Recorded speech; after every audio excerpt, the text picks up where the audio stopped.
নিজের হাতে লিখে ইস্তফাপত্র জমা করলেন তাপস রায়। কোনো রকম প্রভাব ছাড়া স্বেচ্ছায় এই ইস্তফাপত্র অধ্যক্ষকে জানিয়েছেন তাপস রায়। তার পদত্যাগপত্র গ্রহণের পর ভারাক্রান্ত দেখালো অধ্যক্ষ বিমান বন্দ্যোপাধ্যায়কে। এই দুই রাজনীতিবিদ প্রায় 4 দশক একে অপরের পূর্ব পরিচিত এবং দীর্ঘদিনের সহকর্মীও বটে। সেই স্মৃতিচারণা প্রতিফলিত বিমান বন্দ্যোপাধ্যায় এবং তাপস রায়ের বক্তব্যে। স্পিকার বলেন, আমরা দীর্ঘদিন একসঙ্গে কাজ করেছি। সোমবারও তাপস রায় ইস্তফা দিতেই মনোবেদনার প্রসঙ্গ তুলে ধরেছিলেন অধ্যক্ষ। তাপস রায় বলেন, আমরা একসঙ্গে কাউন্সিলর ছিলাম, তবে রাজনৈতিক জীবনের নতুন ইনিংস এখন যোগ্যতার সঙ্গে খেলতে চান তিনি।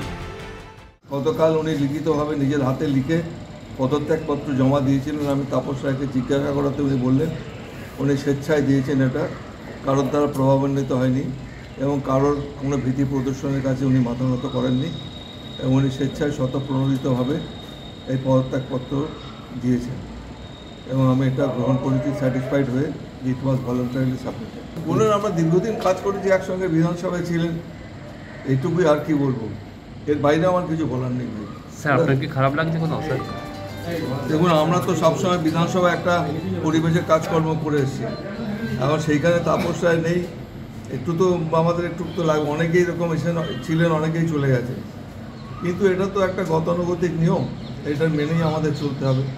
আমাদের কাজ আমাদের করতে হবে, কে রইলেন কে চলে গেলেন সেটা বড় কথা।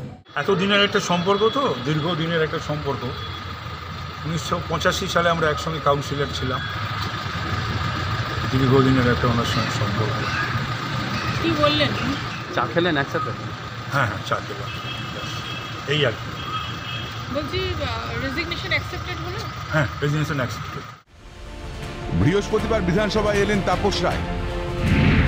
চা পান করেন অধ্যক্ষের সঙ্গে। মুখে না বললেও তার চোখে মুখে স্পষ্ট ভারাক্রান্ত থাকার চিত্র।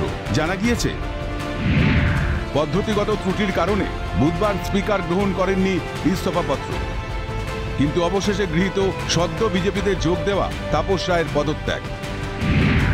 এরপর কি উত্তর কলকাতায় বিজেপি প্রার্থী হিসেবে তার লড়াই? বৃহস্পতিবারও সংবাদ মাধ্যমের প্রশ্নের সামনে ধোঁয়াশা জিয়ে রাখলেন তিনি। ক্যামেরায় কিশোর মুখোপাধ্যায়ের সঙ্গে বিপ্লব চক্রবর্তীর রিপোর্ট, ক্যালকাটা নিউজ।